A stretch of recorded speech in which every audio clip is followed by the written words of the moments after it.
I'm live here in the Woodlands, Texas.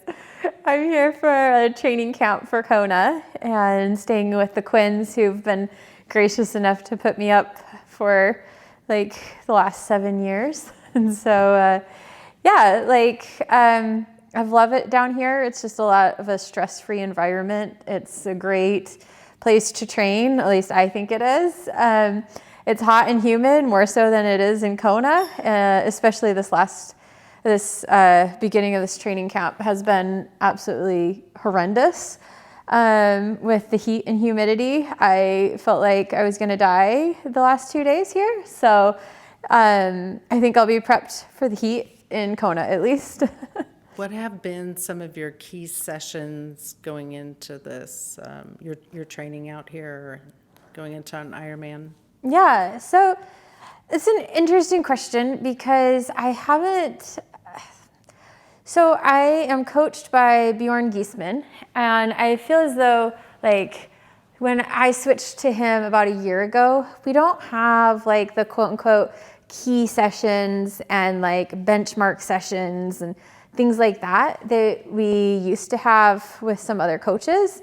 And so like, it's just a lot of volume built up over time and not nailing that key session, but just nailing sessions day after day after day. I like it because I like it in most ways. And I like it because it's just takes the stress off of like any session.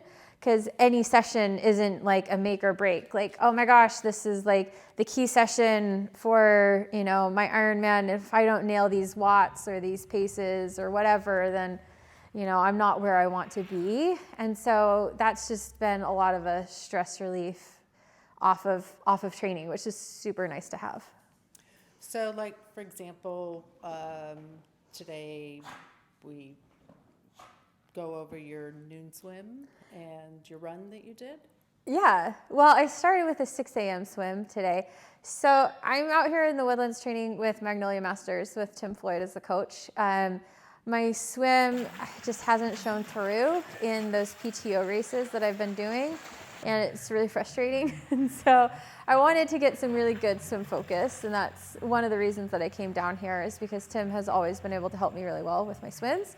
And so we did a 6 a.m. swim. It was about 3,500 yards. Usually Monday swims aren't crazy hard because everyone's had like a pretty hard weekend. So we did about a 1,200 warm up, and then we did a descend 1 to 4 400s on 125. And that just helps see where your fatigue is during a day, during a workout. And so where you can descend down to kind of shows like, oh, well, I did 106 today or 108 or, whatever. And it will show you a lot about your fatigue and how hard it is to be able to hit those paces. And so then we just did a basic set of, I think it was 8 125s with some kicking, pulling, and just changing things up to keep the brain stimulated. Then I went out on a 2.5-hour ride and had a couple of 8-minute efforts in that, or a few 8-minute efforts in that. And then had the noon swim that I did, and that was a whole bunch of 200s. So we did about another 1,200-yard warm-up, and then we did another descend 1 to 4 100s. Sometimes he does 50s, sometimes 75s. It just happened to be both 100s this time. So. And then we did 4 200s, descend by 50s and just get faster by 50s. And then we did a couple other 200s with some kicking. And then we did 3 200s, descend 1 to 3. And then he tricked me and made me do an all-out 200 at the end of all of that. I'm sure he didn't tell me at the beginning because he knew that I wouldn't have liked it. So it wasn't really that pretty, but it wasn't that horrible. So it was an okay swim. Then came back, took a little nap, ate some food, and then we went out on a run. And that run had 3 by 8 minutes efforts on the run. Just ran around like 70.3 race pace. So with 6 minutes rest in between. So that's honestly what most of my days look like. My Monday, Wednesday, Friday will be double swims. All the other days will just be single swims, and then I'll bike and I'll run every single day. Well, no, I won't run every single day. I'll run Monday, Wednesday, Thursday, Saturday. So, and then I'll bike. I bike every day. So then kind of with nutrition and how your day goes, is there a difference when you're doing training versus when you're not doing training, what you're eating? Are you very particular about what you eat? So I have celiac, so I'm gluten-free, and I am also dairy-free because of another autoimmune disease that I have. Helps it keep under control and keep that inflammation down. And so besides being gluten and dairy-free, which wipes out a lot of food, I'm not picky. I will eat anything and everything that I can. Most of the time with training and training camps especially, it's just how much food can you get in yourself. And that's like the limiter of how much training you can do, is how much food you can eat. And so like just whatever sounds good is what I eat. I try to make sure I have some fruits and vegetables every day, but other than that, it's a lot of plain carbs. So. And training camp, why the Woodlands? I just love the Woodlands. Like the Woodlands, it's where I did my first Ironman. I did Ironman Texas in 2014, my very first Ironman I ever did. And I don't know, like I just have loved it ever since then. And so I was born and raised in College Station, which is an hour and 20 minutes basically north of here.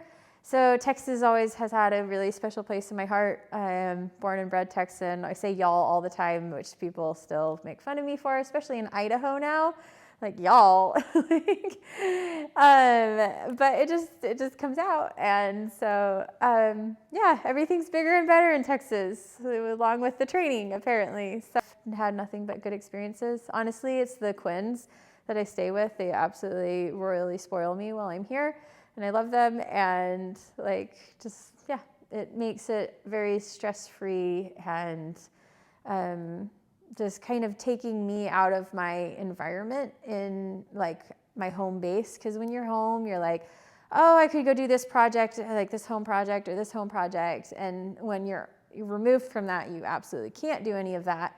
And so it makes it a lot less stress. So. And do you feel like coming to Texas prior to Kona is, so many people are going up to elevation, but what's?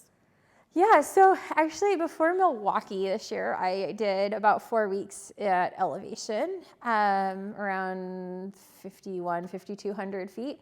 And I mean, Boise itself is at 25, so about twice that. So so I tried altitude, and it made me feel awful afterwards. I felt great at altitude, and it was amazingly a wonderful place to train, which I loved. But it was after that, it was coming down. I just didn't feel good. And I have at least experimented enough to know that I respond really well to heat and heat training, sauna training, and everything like that. And so my body just likes heat better than altitude. So yeah, I mean, there are actually quite a few women who are going to Kona early, and who have gone to Kona early. Like, I mean, Reef always goes to Kona early. She usually goes to Maui. Laura Phillips going over there right now, and Chelsea's like already there. So there are a few people who actually do go quite early. So you're in Ironman training now, but this past year you've done a few of the PTO 100K races. How do you feel that the 100K compares both training for and racing, especially racing, 100K versus 70.3? Yeah, I mean, I think that the 100K distance is just, it's so similar because like in terms of distances, but it's so different. Like it almost makes it so okay, so someone used to say, or I've heard, that women's racing is about 5 years behind men's racing. So say you look at the Ironman World Championship in Nice, and how that played out, and how like there were 16 men in that front pack swim. And then if you look at the women, there's going to be, you know, maybe one or two, and then another couple, and then, you know, like 4 or 5, and then, so it's not like a massive group. Yet, if you look at a 100K distance, you will see those massive groups. You know, you'll see in even the women's field, 10, 15 women getting out of the water at the same time. And so it almost makes it kind of more similar to the men's racing, how it is right now, where we get out of the water big groups together. And so then it is like a lot of biking tactics, and then who can run the fastest. So I feel like the 70.3 distance is still a little bit different in that, like, I don't know why, but people just tend to not have those big groups in the swim and big groups on the bike, especially the bike. And so just the tactics and the race just plays out a little differently because of that. There's just not as big of groups, I guess. Do you have a preference? I haven't raced a 70.3 in over a year, so I guess that tells you. And 100K, 70.3, or Ironman distance? Ironman all the way. Wish we could get a 200K distance in there. That would be great. Yeah, the Amias headband. So it's, well, they make headbands, hats, and visors. And so they are made out of pumice. And pumice has a lot of holes in it. And then they are just... I guess they have like a lot of different variations in the stone itself that's on there. And so what's supposed to happen is you get it wet, and then the evaporation helps with cooling. And so it's over your forehead, which has, you know, some of the vessels close to the surface to help with cooling. And so it's supposed to help just cool you down. I have a question. Yeah. So with the PTO racing, y'all use Race Ranger. There's some other apparatus in your back that you're carrying. And then it seemed like this year everybody had 1 or 2 armbands on, like on their bicep area. What is that? Yeah, so yeah, we do use Race Ranger, and it's awesome. And it would be awesome to use, at least in the pro field, for every race. Just it makes it so it takes the guesswork out of, you know, is this a draft zone or is this not? Like, it's black and white, or I guess it's blue and red, technically, with the colors of the lights that flash at you. So, yeah, I've enjoyed using Race Ranger and hope that it continues to grow and expand. Time will tell if it fails or if it is able to last. And then in terms of the device we wear on our back, it's a GPS device, and so it will help tell like live location.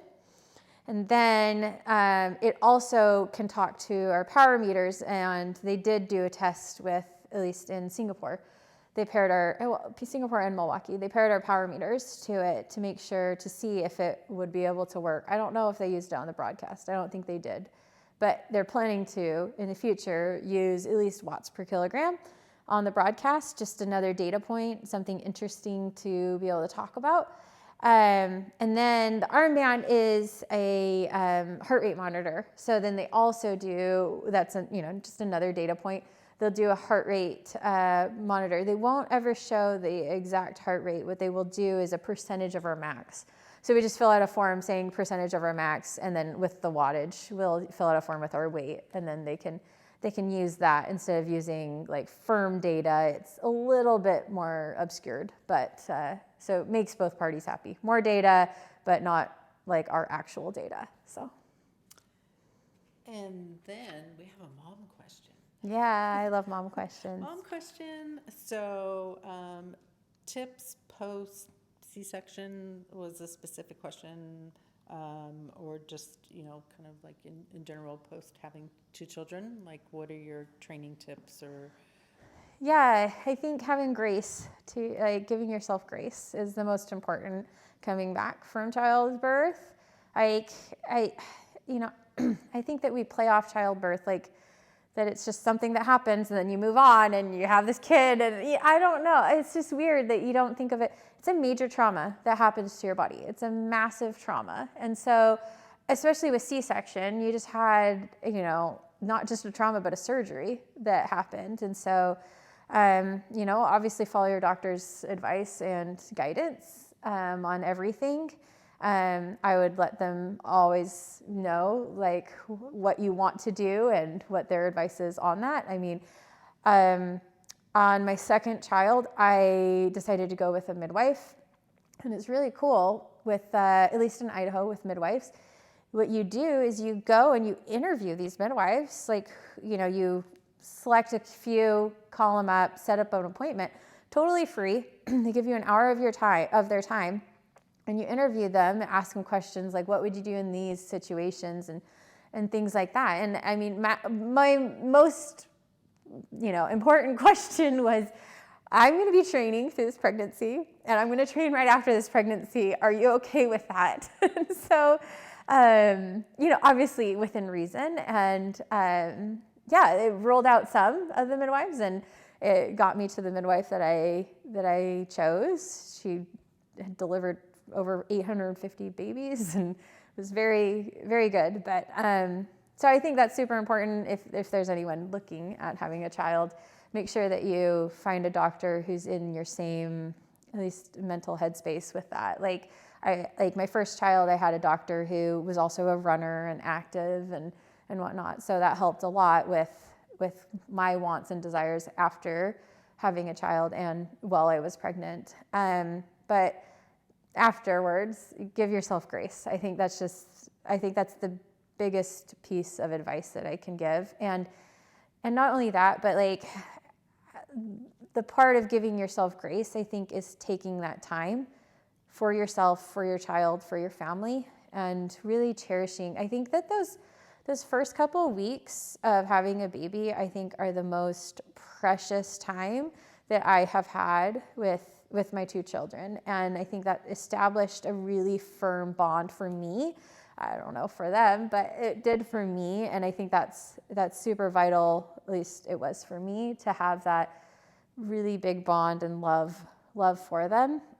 And so, just really cherishing those first couple of weeks, is super awesome and important. So, and it feels like eternity. I guess that's the last thing. Like, it feels like eternity. Like, every day feels so long, yet it's so short when you look back on it.